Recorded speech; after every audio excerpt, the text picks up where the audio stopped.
देख रहे राज तिलक, आपके साथ मैं हूं अंजना ओम कश्यप। आज हम अयोध्या में हैं और ये अयोध्या की परीक्षा है, अग्नि परीक्षा, क्योंकि इस बार के चुनाव में यह तय हो जाएगा कि हिंदुस्तान में धर्म की सियासत चलेगी या फिर मुद्दों पर राजनीति होगी। बिजली, सड़क, पानी, शिक्षा, स्कूल, कॉलेज, ये मुद्दा बनेगा या फिर राम मंदिर मुद्दा बनेगा। और इस बार इसीलिए अयोध्या की ये अग्नि परीक्षा है। बहुत बहुत स्वागत आप सभी लोगों का जो हमारे साथ शामिल हो रहे हैं। जबरदस्त तरीके से अयोध्या की जनता आज मौजूद है। यहाँ पर सवाल जवाब करने के लिए नेता भी पहुंच चुके हैं, लेकिन उससे पहले जल्दी से देख लीजिए अयोध्या पर मेरी एक ग्राउंड रिपोर्ट।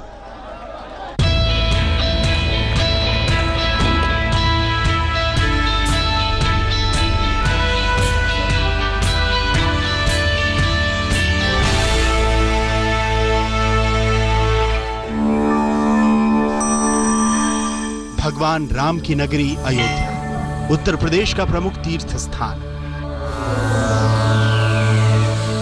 बार बार सियासत की भट्टी पर अयोध्या को रखा गया। राम के नाम पर नफरतें फैलाई गईं, लेकिन अयोध्या के लोग इस बात से बेअसर हैं। यहां राम और रहीम दोनों को मानने वाले मिलजुल कर रहते हैं। अयोध्या पर सियासत तो खूब हुई, लेकिन यहां का विकास हमेशा उपेक्षित रहा। राम लला फिर याद आए, चुनाव जो करीब आए, मंदिर मस्जिद बने ना बिगड़े, सोन चिरैया फंसी रहे, भाड़ में जाए देश की जनता, अपनी कुर्सी बची रहे। और कुर्सी को बचाने के लिए किस पार्टी ने नहीं, इसी अयोध्या में रामलला का मुद्दा उठाया। भारतीय राजनीति में अयोध्या अध्याय का एक सच ये भी है, जिस श्री राम पर राजनीति साधी जाती है, उसी श्री राम के नाम पर यह राम की पैड़ी है। मंदिर एक तरफ, घाट और बीच में सरयू, लेकिन सरयू की जगह यहां पर आज किस तरह की गंदगी दिखाई दे रही है, समझ से परे है कि आखिर देश की जनता या फिर आसपास जो यहां पर लोग हैं, जब ये सवाल पूछते हैं कि आखिर पुलिस प्रशासन और नेताओं की नजर यहां पर क्यों नहीं पड़ती, तो उस सवाल में कितना दम है आप अंदाजा लगा सकते हैं। आज तक की इलेक्शन एक्सप्रेस आज अयोध्या में है। सियासी नेता अयोध्या में भले ही मंदिर का मुद्दा गरमाते रहते हैं, लेकिन अयोध्या के लोगों के मन में क्या है, आप उन्हीं से जानिए। चाहे जो सरकार आई, सब यही कर रही है। राम मंदिर के नाम पर, अयोध्या के नाम पर कुछ यहाँ हुआ नहीं है विकास। आधा पैसा लगता है, आधा पता नहीं लगता है कहा गया, फिर वही गंदगी रह जाती है यहाँ पे, फिर ज्यादा 2 महीना 3 महीने बाद वही पुरानी स्थिति हो जाती है इसकी। पतली पतली गलियां, सड़कों पर अतिक्रमण और अतिक्रमण के चलते ट्रैफिक जाम। सरयू किनारे गंदगी जैसे मुद्दे अयोध्या की मुसीबत बन चुके हैं। यहाँ के लोगों को बुनियादी सुविधाओं तक का टोटा है। इन्हें धर्म के नाम पर मत बहकाइए, यहाँ के लोग तो बस विकास चाहते हैं। अयोध्या विधानसभा क्षेत्र में कुल मतदाताओं की तादाद 3,16,722 है। 2012 विधानसभा चुनाव में समाजवादी पार्टी के नेता तेज नारायण पांडे उर्फ पवन पांडे ने यहां से लगातार 4 बार विधायक रहे बीजेपी प्रत्याशी लल्लू सिंह को हराया था। अयोध्या विधानसभा सीट फैजाबाद लोकसभा इलाके में आती है। बीजेपी नेता लल्लू सिंह 2014 में यहां से जीतकर सांसद बने थे। 2012 विधानसभा चुनाव में फैजाबाद जिले की 4 सीटों पर समाजवादी पार्टी का कब्जा रहा। बीजेपी को महज 1 सीट मिली थी।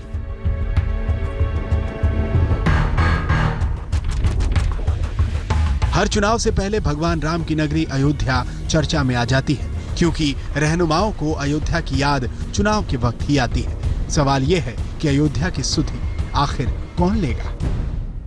सरयू के तट पर अयोध्या और सरयू की शीतल लहरों से टकराते अयोध्या के गर्म सवाल।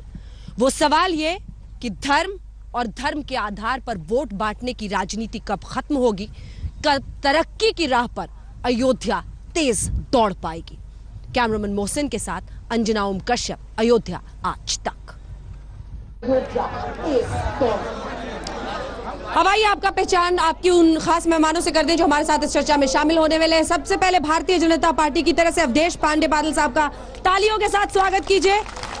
हमारे साथ बीएसपी की तरफ से प्रवीण उर्फ बंटी सिंह जी हैं, समाजवादी पार्टी से राघवेंद्र जी हमारे साथ हैं और कांग्रेस पार्टी की तरफ से हमारे साथ शीतला पाठक जी हैं। लेकिन इससे पहले कि चर्चा की शुरुआत हो, सवाल जवाब हो, आइए आपको दिखा देते हैं। आज मैंने बीजेपी के राज्यसभा सांसद विनय कटियार से इन्हीं मुद्दों पर बात की। उन्होंने कहा कि बीजेपी ने अभी जिस रूप में मैनिफेस्टो में राम मंदिर के मुद्दे को डाला है, वो सिर्फ और सिर्फ खाना पूर्ति है। क्यों कहा ऐसा, सुनिए। विनय कटियार जी, बहुत बहुत शुक्रिया आपका आज तक पर आने के लिए। एक बार फिर से चुनाव आया, फिर से बीजेपी को रामलला याद आए? नहीं, हमको तो रामलला हमेशा याद आते रहते हैं। रामलला के पास ही मंदिर के पास में रहता हूँ, सामने कनक भवन है, वहाँ पर रहता हूँ, इसलिए रामलला तो हमेशा हमारे उसमें रहते हैं। लेकिन मीडिया वाले जो हैं, जब चुनाव आता है तो उनकी ज़्यादा चुस्ती और फुर्ती हो जाती है राम जन्मभूमि पर। मैनिफेस्टो में हमने डाला, मीडिया ने डाला? नहीं, मैनिफेस्टो में तो आना ही चाहिए था, लेकिन जरा लचर भाषा में आया और जरा साफ आना चाहिए था। केवल उन्होंने खाना पूरी कर दी, इसीलिए पार्टी ने खाना पूर्ति कर दी। आप अपनी पार्टी पर आरोप लगा रहे हैं? नहीं, पार्टी पर आरोप नहीं लगा रहे, जिसने भी लिखा है वो खाना पूरी कर दी। क्योंकि मंशा तो दिखती नहीं ना, इसीलिए ये सवाल हम लोग पूछते हैं चुनाव के वक्त, क्योंकि मैनिफेस्टो में आप डाल देते हैं। अगर लाना है तो प्रचंड बहुमत है सर आपकी सरकार का, आप लोग ला सकते हैं। आप विधेयक लाइए, अगर आप अगर इतनी ही इच्छा शक्ति है तो आप विधेयक से लाइए। नहीं, अभी हमारा राज्यसभा में बहुमत नहीं है, और जब तक राज्यसभा में बहुमत नहीं होता है तब तक कानून बनाना ये मुश्किल है। और इसीलिए उत्तर प्रदेश का चुनाव जीतना भी ये आवश्यक है। अगर उत्तर प्रदेश का चुनाव हम जीतते हैं तो राज्यसभा में हमारा बहुमत बढ़ेगा, और जब राज्यसभा में बहुमत बढ़ेगा तो जिस प्रकार से सरदार पटेल ने सोमनाथ मंदिर का निर्माण कराया था, तो उसी प्रकार से सोमनाथ मंदिर का निर्माण ये हो सकेगा। ठीक है, आइए सर चलते हुए बात करते हैं। मैनिफेस्टो में आप कह रहे हैं खाना पूर्ति की है पार्टी ने, क्या लिखना चाहिए था? अगर विनय कटियार जी मैनिफेस्टो बना रहे होते तो क्या लिखते? उसमें लिखते किसी भी प्रकार से जैसे भी हो, साम दाम दंड भेद, हमको राम मंदिर चाहिए, राम मंदिर हमको बनाना है, हम तो यही लिखते।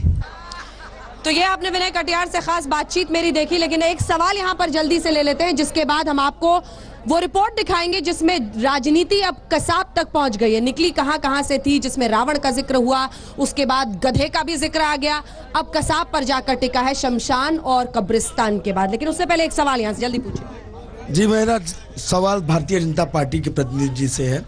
जैसा कि मोदी जी कहते हैं गंगा मैया ने बुलाया है, और मैं कहना चाहता हूं राम के नाम पर गुजरात के मुख्यमंत्री बने, राम के नाम पर देश के प्रधानमंत्री बने। रामलला आज एसी में है, सॉरी पीएसी में है, अपना एसी में है, और आज तक अयोध्या रामलला का दर्शन करने नहीं आए, और राम हमारे अयोध्या वासियों के मन में बसते हैं। राजनीति करने वाले अब कब तक राजनीति? जवाब दीजिए सर, माइक उठाइए।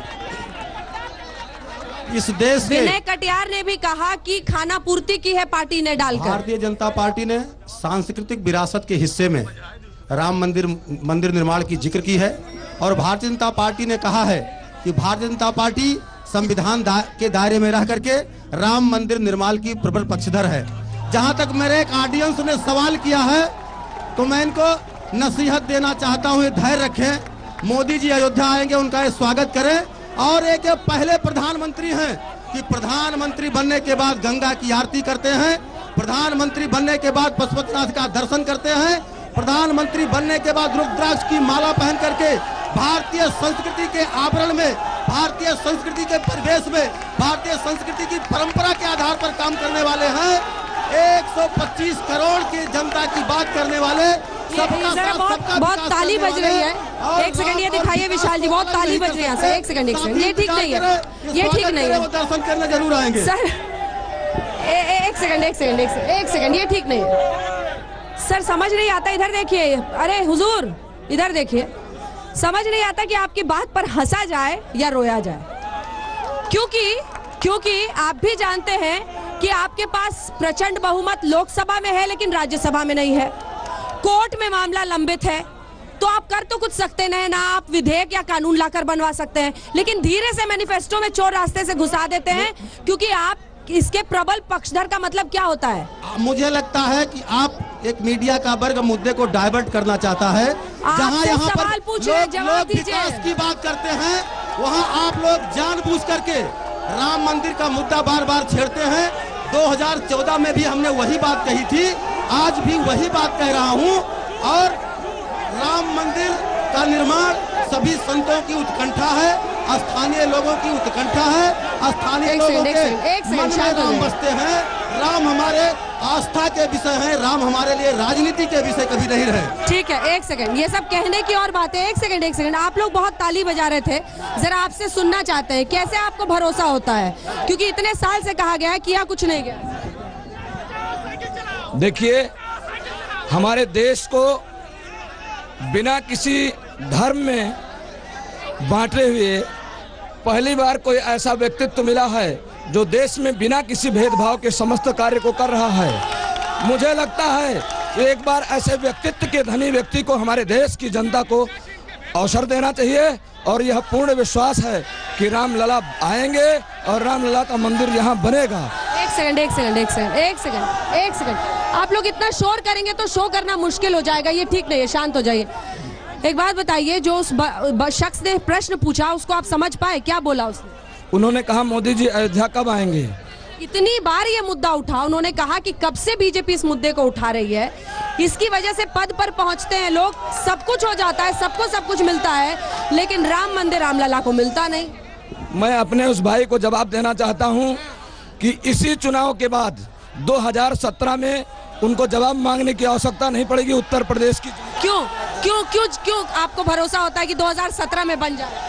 देखिए, मामला सुप्रीम कोर्ट में विचाराधीन है और मामला संवैधानिक, उन्होंने ये अपने मैनिफेस्टो में कहा है कि संवैधानिक दायरे में रहकर हम राम मंदिर निर्माण करेंगे, न कि कोई ऐसा ऑर्डिनेंस लाने जा रहे हैं। इसको पॉलिटिकल नहीं बनाना चाहिए ना? नहीं, तो उन्होंने कोई विकास का मुद्दा रखा, ना कि राम मंदिर 14 में भी नहीं था और 2017 में भी। मैनिफेस्टो में डाला है, इस बार मैनिफेस्टो में डाला है। आप लोगों के सवाल में लेना चाहती हूँ, लेकिन तभी होगा जब आप लोग शांत रहेंगे। अगर शांत नहीं रहेंगे तो सवाल नहीं होगा, शांत नहीं रहेंगे तो सवाल नहीं होगा। मैं आपको पहले कह दे रही हूँ, शांत नहीं रहेंगे तो सवाल नहीं हो पाएगा, बहुत मुश्किल होगा।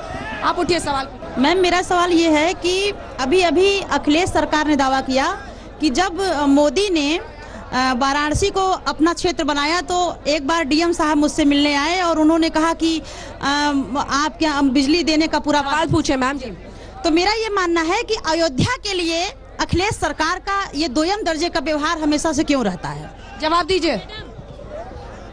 माननीय मुख्यमंत्री जी, पूरे प्रदेश में अयोध्या के लिए 24 घंटे बिजली करेंगे और 18 घंटे ग्रामीण क्षेत्र में बिजली कर रहे हैं लगातार पूरे प्रदेश में। और आप भारतीय जनता पार्टी से कहना चाहता हूं कि क्या 24 घंटे से ज्यादा बिजली आप लाएंगे? 24 घंटे बिजली दे रहे हैं, 24 घंटे। एक सेकंड, आप थोड़ा शांत हो जाइए, बहुत मुश्किल है ऐसे शो करना, ऐसे शो करना बहुत मुश्किल है। आइए, सवाल पूछिए। एक सेकंड। मैडम जी, मैं सरकार से पूछना चाहता हूं कि अयोध्या से जहां से राजनीति हमारे इस प्रदेश की बनी और बिगड़ती है, यहाँ अयोध्या में इन्होंने क्या विकास किया? पर्यटन के क्षेत्र में, राजनीति के, पर्यटन के, उद्योग के क्षेत्र में और शिक्षा के क्षेत्र में आज तक हम लोग चले ही जा रहे हैं। मैं सरकार से पूछना चाहता हूँ। चलिए, यहाँ पर ये एक बार नजारा दिखा दीजिए, एक बार नजारा दिखा दीजिए। आप लोग शांत नहीं होंगे तो शो करना बहुत मुश्किल हो जाएगा। आइए, इस बीच आपको क्या कहा है बीजेपी अध्यक्ष अमित शाह ने और सतीश चंद्र मिश्र ने जवाब में, वो सुना देते हैं, उसके बाद फिर यहाँ के सवाल लेंगे। उत्तर प्रदेश की जनता इस बार कसाब से मुक्ति पाले। कसाब से मेरा मतलब कुछ और मत निकालिएगा। कसाब से मेरा मतलब है, कसे है कांग्रेस पार्टी, ससे है समाजवादी पार्टी और बसे है ये। जब तक कसाब को खत्म नहीं करोगे, उत्तर प्रदेश का भला नहीं होने वाला।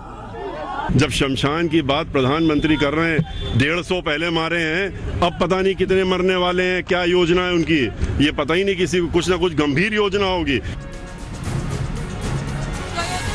उधर यहाँ पर सवाल जवाब का सिलसिला, यहाँ से आप सवाल आइए, पूछे, जल्दी आइए। यहाँ का जो सबसे बेसिक मुद्दा है हमारे वर्तमान मंत्री जी और विधायक जी से कि अयोध्या का जो मेन अयोध्या का द्वार है नया घाट का, 3 बार तोड़ा गया और 3 बार आज तक नहीं बना, वैसे का वैसा है। दूसरा बेसिक मुद्दा है मेरा, आज इस समय प्रेजेंट टाइम में अयोध्या की सारी सड़कें खुदी पड़ी हैं, कोई भी गाड़ी नहीं जा सकती है। आप लोग भी पूरा अयोध्या घूम। कौन जिम्मेदार है इसके लिए जी? कौन जिम्मेदार है? इसके जिम्मेदार सिर्फ सपा के यहाँ के विधायक हैं।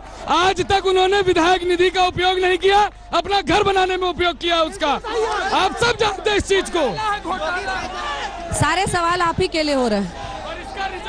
अयोध्या में माननीय मुख्यमंत्री जी ने श्री राम द्वार बनवाया है, थीम पार्क बनवाया है। अयोध्या में जितना काम समाजवादी पार्टी की सरकार माननीय मुख्यमंत्री जी ने किया है, आज तक भारतीय जनता पार्टी ने कोई काम नहीं किया है। और ये मोदी जी से मैं कहना चाहता हूं कि शमशान और कब्रिस्तान की राजनीति को बंद करें। नौजवानों को विकास चाहिए, रोजगार चाहिए। धर्म के नाम पर राजनीति करना बंद कर दे, शमशान कब्रिस्तान बंद कर दे। हमारे मुख्यमंत्री जी ने तो कब्रिस्तान भी बनवाया है, शमशान का भी काम किए हैं। ये जो इसी के साथ हम एक ब्रेक के लिए रुक रहे हैं, एक छोटे से ब्रेक के लिए रुक रहे हैं। ब्रेक के उस पार भी अयोध्या का यह अध्याय जारी रहेगा, आप देखते रहिए। मुख्यमंत्री ने जब दशहरे पर लखनऊ से जय श्री राम की हुंकार लगाई थी तो बीजेपी किस राजनीति के साथ आगे बढ़ने वाली है इसके संकेत मिल गए थे। लेकिन आज हम अयोध्या से शो कर रहे हैं और इस बीच एक बड़ी खबर आ रही है जिसमें भारतीय जनता पार्टी ने स्टार प्रचारकों की सूची से वरुण गांधी का नाम अब बाहर कर दिया है। वरुण गांधी का नाम स्टार प्रचारकों की सूची से बाहर कर दिया गया है। हिमांशु मिश्रा हमारे सहयोगी हमारे साथ इसी खबर पर जुड़ रहे हैं। हिमांशु, आज जिस तरह के तेवर भाषण में दिखा रहे थे वरुण गांधी, उससे साफ पता चल गया था कि तेवर उनके बगावती हो गए हैं। वैसे ही सुल्तानपुर से वो गायब है, अपनी ही सीट पर उनको लोग खोज रहे, तलाश रहे हैं। ऐसे में बीजेपी भी समझ गई कि मुख्यमंत्री का चेहरा नहीं दिखाने की वजह से वरुण पार्टी को नुकसान पहुंचाने की, आंखें तरेरने की अब सीधी कोशिश कर रहे हैं। हिमांशु। बिल्कुल अंजना, मैं आपको बता दूं कि वरुण ने अब अपनी जो है राहें लगभग बीजेपी से जुदा करने की जो है वो ठान ली है। और इसीलिए ना तो वो पार्टी के प्रचार में गए, चौथे पांचवें छठे चरण के लिए जा रहे हैं, और ना ही उनको पार्टी ने उनके कार्यक्रम लगाए हैं। तो मतलब साफ है कि वरुण गांधी की राहें अब बहुत ज्यादा बीजेपी के साथ नहीं चल रही।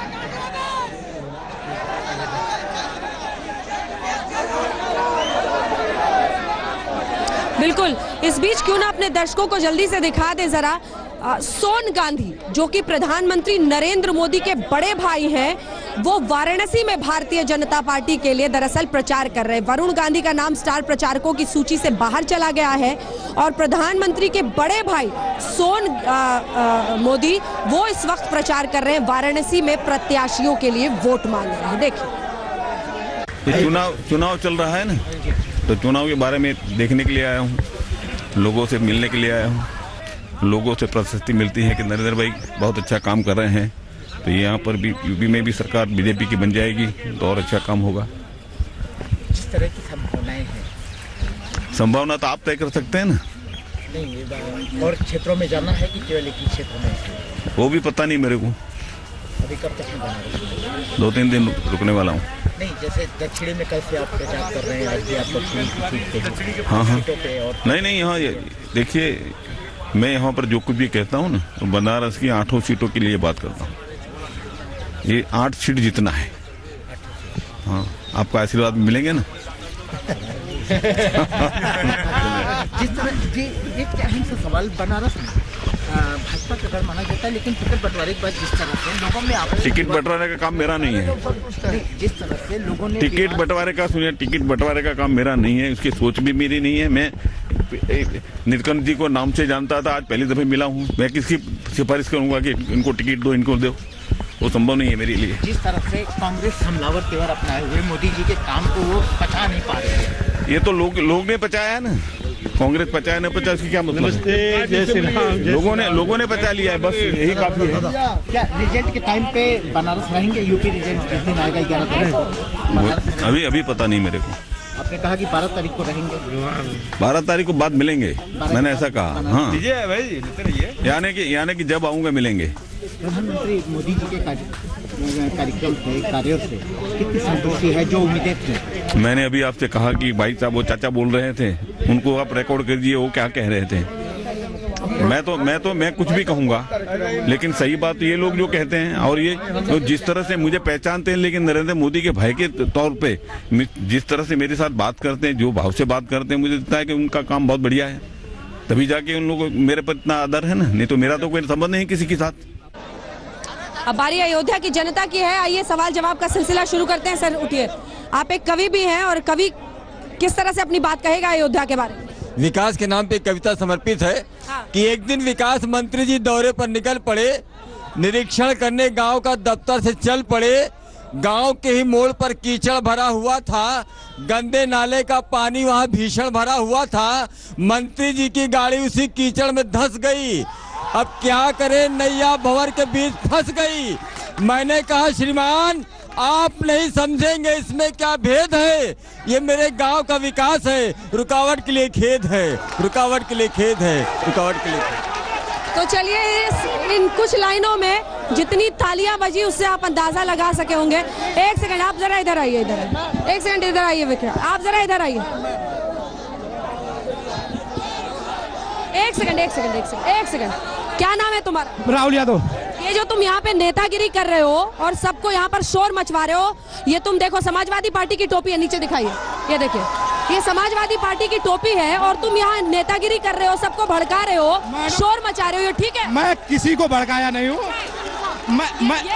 ये साहब पूरा शो बर्बाद कर रहे हैं, ये साहब पूरा शो बर्बाद कर रहे हैं। वापस जाइए और जितनों को ये टोपी पहना के आप घूम रहे हैं, आप शांत कराइए, वापस जाइए, शांत कराइए, आप शांत कराइए उनको। सबसे ज्यादा शोर मचा रहे हैं और लोगों को परेशान कर रहे हैं। अब सवाल जवाब का सिलसिला शुरू करते हैं। आप पूछिए सवाल, उठिए। हमारा सवाल बीजेपी से है, वेद गुप्ता जी 2007 में चुनाव लड़े, 4.5 साल गायब हुए यहाँ से। 2012 में चुनाव लड़े, 4.5 साल गायब हुए यहाँ से। इन्होंने जनता और गरीबों के लिए क्या किया? केवल पैसा इन्वेस्ट किया, केवल पर्चा इन्वेस्ट किया। अब जनता के लिए इन्होंने क्या किया? शासन में बसपा और सपा है, जवाब बीजेपी से लोग क्यों मांग रहे हैं? चुनाव सपा कहाँ है शासन? पिछले 5 साल बसपा रहे, उसके बाद 5 साल सपा, 10 सालों से ये है। और यहाँ का युवा रोजगार के लिए गुजरात जाता है, इनको शर्म नहीं आती है? यहाँ का युवा गुजरात में नौकरी करेगा, क्या किया इन्होंने बताएं? चलिए ठीक है, इस पर आप दोनों का जवाब, आप जवाब दीजिए। भाजपा के कैंडिडेट से इसलिए जवाब मांगा जा रहा है कि भारतीय जनता पार्टी के कैंडिडेट इसके पहले बहुजन समाज पार्टी में थे, उसके पहले समाजवादी पार्टी में थे, उसके पहले भारतीय जनता पार्टी में थे, इसके पहले कांग्रेस पार्टी में थे। इसलिए वो चारों पार्टियों से होकर के अब भारतीय जनता पार्टी से लड़ रहे हैं।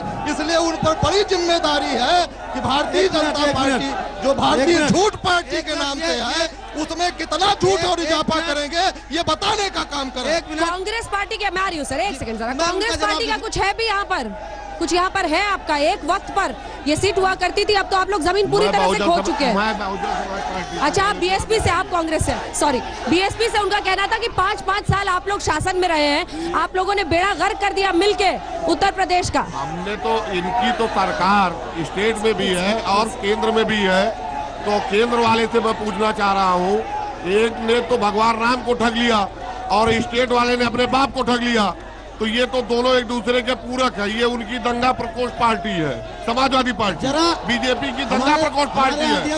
और हमारी ऋतु में 2017 का 2000 साल से विपक्ष में है, लेकिन जरा भारतीय जनता पार्टी की ताकत देखिए, इन लोगों को इकट्ठा होना पड़ रहा है। मैं सपा और कांग्रेस के गठबंधन पर एक शेर पढ़ना चाहता हूँ कि जिनकी बहादुरी के कसीदे पढ़े गए और निकला शिकार कर दे तो कौवा पकड़ लिया।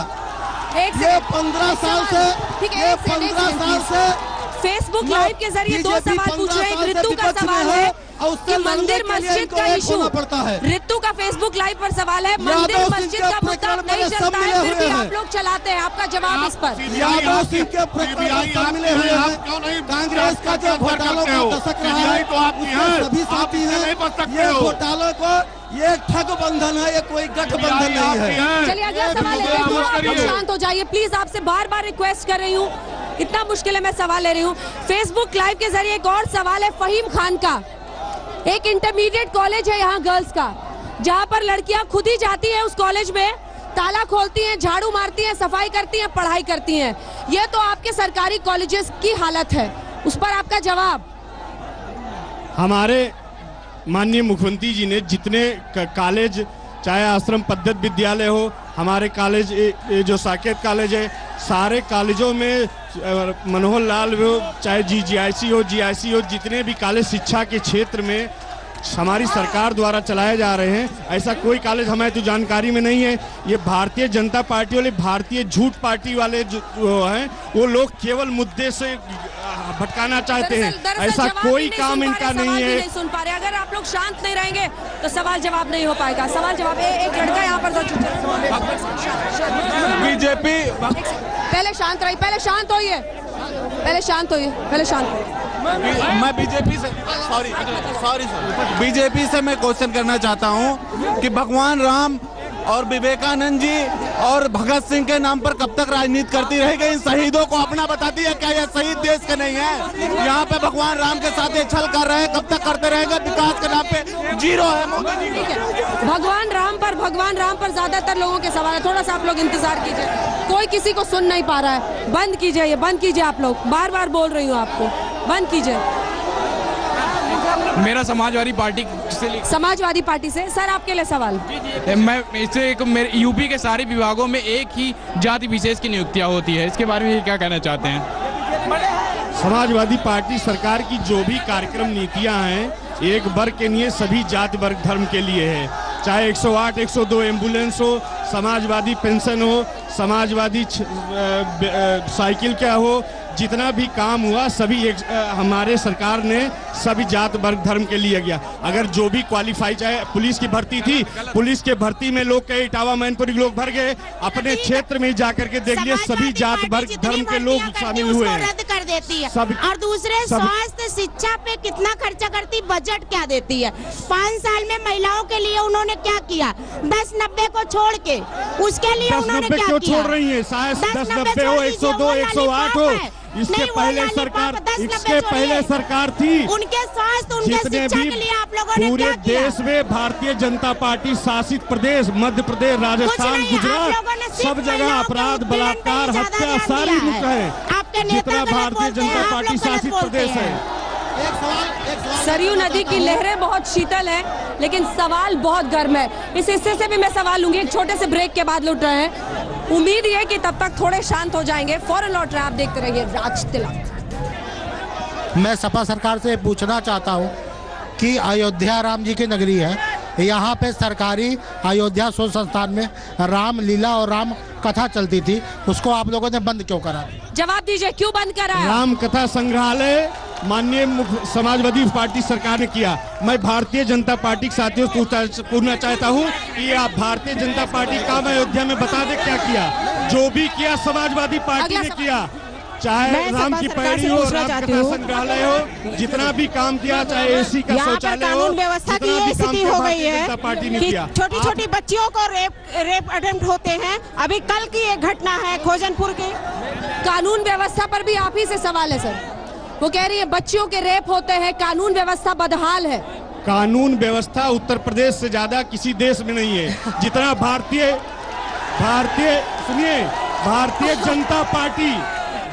जनता पार्टी शासित प्रदेश में रिकॉर्ड देख लिए। मध्य प्रदेश में सबसे ज्यादा, राजस्थान में सबसे ज्यादा, महाराष्ट्र में सबसे ज्यादा। राज तिलक में अयोध्या से इतना ही।